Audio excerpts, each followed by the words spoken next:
Assalamualaikum warahmatullahi wabarakatuh. Kami dari kelompok 7 akan mempresentasikan tugas kelompok kami tentang otonomi daerah. Yang lebih jelasnya akan dibacakan oleh saudara kita Sultan Bahanan. A. Pengertian otonomi daerah. Otonomi daerah adalah penyerahan kewenangan dari pemerintah pusat kepada pemerintah daerah untuk mengurusi urusan rumah tangganya sendiri, berdasarkan praksara dan aspirasi dari rakyatnya dalam kerangka Negara Kesatuan Republik Indonesia. Dengan adanya desentralisasi, maka munculnya otonomi bagi suatu pemerintahan daerah. Desentralisasi sebabnya adalah istilah dalam keorganisasian yang secara sederhana didefinisikan sebagai penyerahan kewenangan dalam kaitannya dengan sistem pemerintahan Indonesia. Desentralisasi akhir-akhir ini seringkali dikaitkan dengan sistem pemerintahan karena dengan adanya desentralisasi sekarang menyebabkan perubahan paradigma pemerintahan di Indonesia. Desentralisasi juga dapat diartikan sebagai pengalihan tanggung jawab, kewenangan, dan sumber-sumber dana manusia dan lain-lain dari pemerintah pusat ke pemerintah daerah. Dasar pemikiran yang melatar belakanginya adalah keinginan untuk memindahkan pengembalian keputusan untuk lebih dekat dengan mereka yang merasakan langsung pengaruh program dan pelayanan yang dirancang dan dilaksanakan oleh pemerintah. B. Permasalahan dalam otonomi daerah Indonesia. Sejak diberlakukannya paket undang-undang mengenai otonomi daerah, banyak orang sering membicarakan aspek positifnya. Memang tidak disangkal lagi bahwa otonomi daerah membawa perubahan positif di daerah dalam kewenangan daerah untuk mengatur diri sendiri. Kewenangan ini menjadi sebuah impian karena sistem pemerintahan yang sentralistik cenderung menempatkan daerah sebagai pelaku pembangunan yang tidak begitu penting atau pinggiran. Pada masa lalu, pengerukan potensi daerah ke pusat terus dilakukan dengan dalih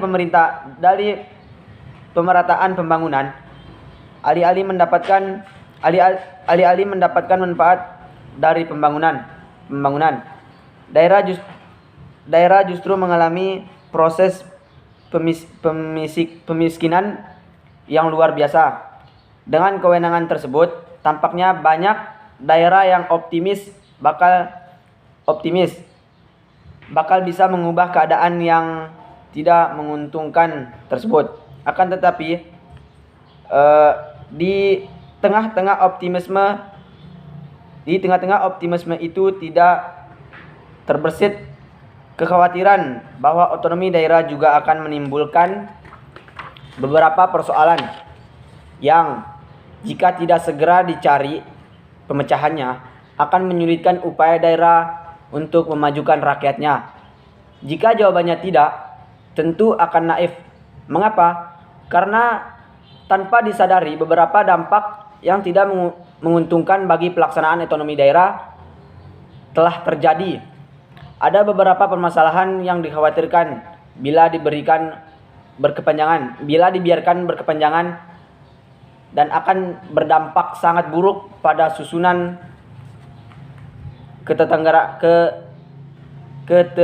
ketatanegaraan Indonesia.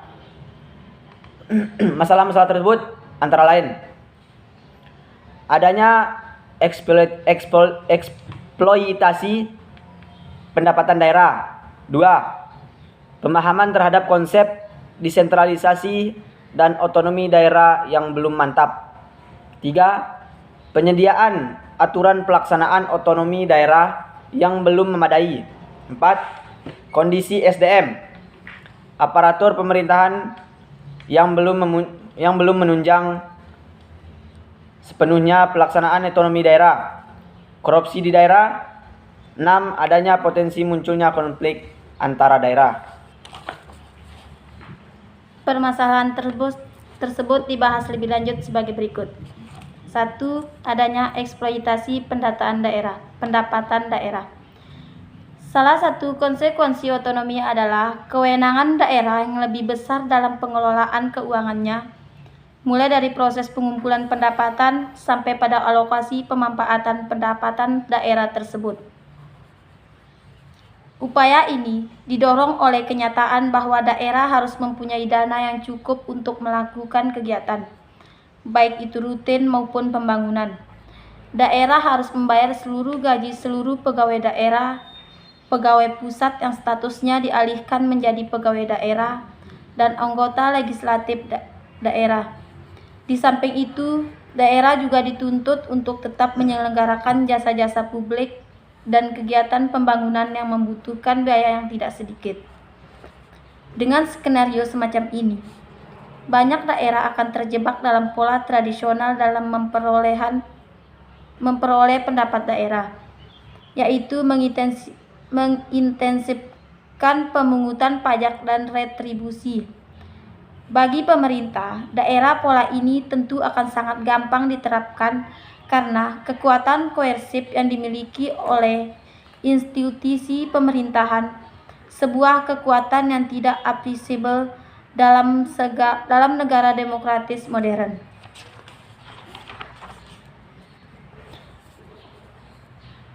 Beberapa bulan lalu, berkembang sinisme di kalangan warga DKI Jakarta bahwa setiap aktivitas yang mereka lakukan telah menjadi objek pungutan Pemda DKI. Sampai-sampai buang hajat pun harus membayar retribusi. Pemda Provinsi Lampung juga bisa menjadi contoh unik ketika menerbitkan perda tentang pungutan terhadap label sebuah produk. Logika yang dipakai adalah bahwa label tersebut termasuk jenis papan reklame berjalan. Hal ini terlihat lucu karena tampaknya pemerintah setempat tidak bisa membedakan mana reklame sebagai bentuk iklan dan mana label produk yang berfungsi sebagai identifikasi nama dan spesifikasi sebuah produk. Kedua, jika perda tersebut diberlakukan, sepertinya kurang meyakinkan apakah perda tersebut jadi diberlakukan atau tidak. Akan timbul kesulitan besar dalam perhitungan dan pemungutan retribusi. 2. Korupsi di daerah. Fenomena lain yang sejak lama menjadi kekhawatiran banyak kalangan berkaitan dengan implementasi otonomi daerah adalah bergesernya praktik korupsi dari pusat ke daerah. Sinyalemen ini menjadi semakin beralasan ketika terbukti bahwa banyak pejabat publik yang masih mempunyai kebiasaan menghambur-hamburkan uang rakyat untuk piknik ke luar negeri dengan alasan studi banding. Mulai terdengar bagaimana anggota legislatif mulai menggunakan kekuasaannya atas eksekutif untuk menyetujui anggaran rutin DPRD yang jauh lebih besar daripada sebelumnya. Mengapa harus ada bagi-bagi sisa anggaran?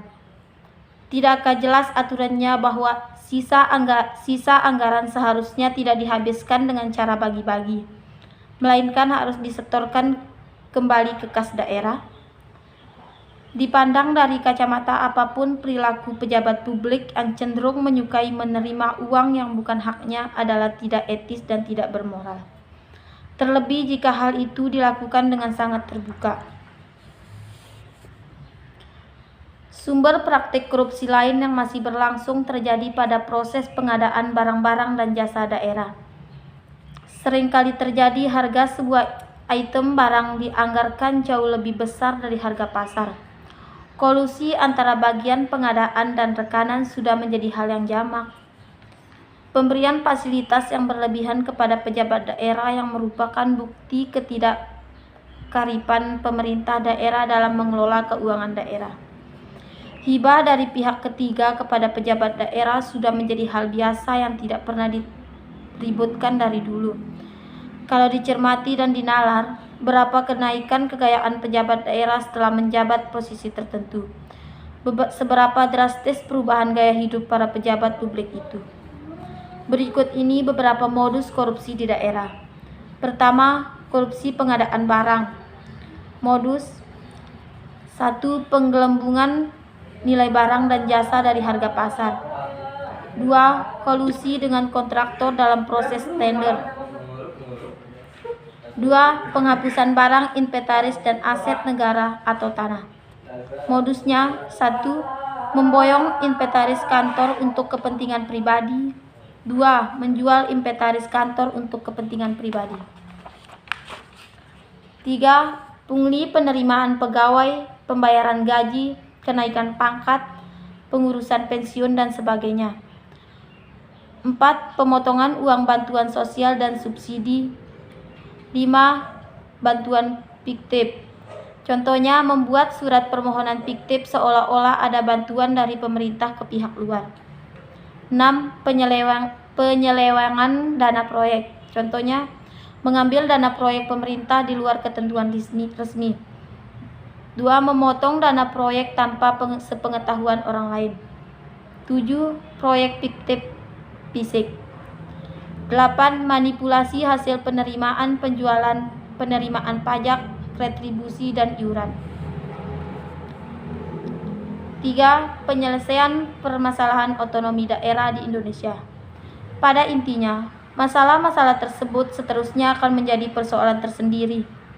Terlepas dari keberhasilan implementasi otonomi daerah, pilihan kebijakan yang tidak populer melalui intensifikasi pajak dan perilaku koruptif pejabat daerah sebenarnya sudah ada sejak lama dan akan terus berlangsung. Jika kini keduanya baru muncul di permukaan sekarang, tidak lain karena momentum otonomi daerah memang memungkinkan untuk itu. Otonomi daerah telah menciptakan kesepakatan untuk mengeksploitasi potensi daerah dan sekaligus memberi peluang bagi para pahlawan baru menganggap dirinya telah berjasa di era reformasi untuk bertindak semaunya. Upaya revitalisasi perusahaan daerah pun kurang mendapatkan porsi yang memadai karena kurangnya sifat kewirausahaan pemerintah. Sudah menjadi hakikatnya bahwa pemerintah cenderung melakukan kegiatan atas dasar kekuatan paksa umum dan tidak berdasarkan prinsip-prinsip pasar, sehingga ketika dihadapkan pada situasi yang bermuatan bisnis, pemerintah tidak bisa menjalankan dengan baik. Salah satu cara untuk mengatasi hal ini, pemerintah daerah bisa menempuh jalan dengan menyerahkan pengelolaan perusahaan daerah kepada swasta melalui privatisasi. Pemerintah juga seharusnya merevisi undang-undang yang dipandang dapat menimbulkan masalah baru. Di bawah ini penulis merangkum solusi untuk keluar dari masalah otonomi daerah tanpa harus mengembalikan kepada sentralisasi. Jika pemerintah dan masyarakat bersinergi mengatasi masalah tersebut, pasti kesejahteraan masyarakat segera terwujud.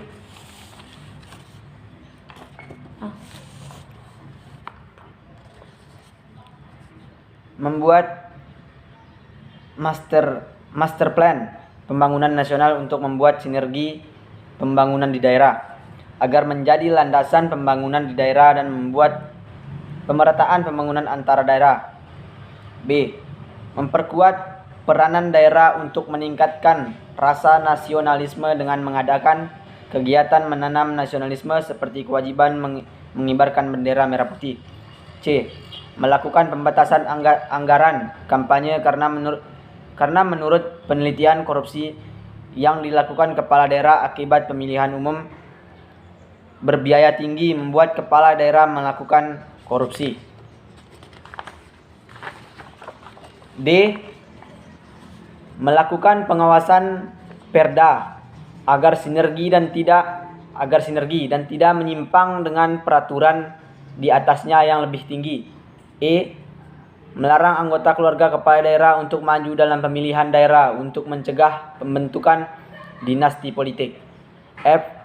Meningkatkan kontrol terhadap pembangunan di daerah dengan memilih mendengari yang berkapabilitas untuk mengawasi pembangunan di daerah. G. melaksanakan good government dengan memangkas reformasi birokrasi, mengadakan pelayanan satu pintu untuk masyarakat, melakukan efisiensi anggaran. H. Meningkatkan pendapatan asli daerah dari sektor SDA dan pajak serta mencari dari sektor lain seperti jasa dan pariwisata digunakan untuk kesejahteraan masyarakat. Itu saja yang bisa kami sampaikan. Kurang lebihnya kami mohon maaf. Assalamualaikum warahmatullahi wabarakatuh.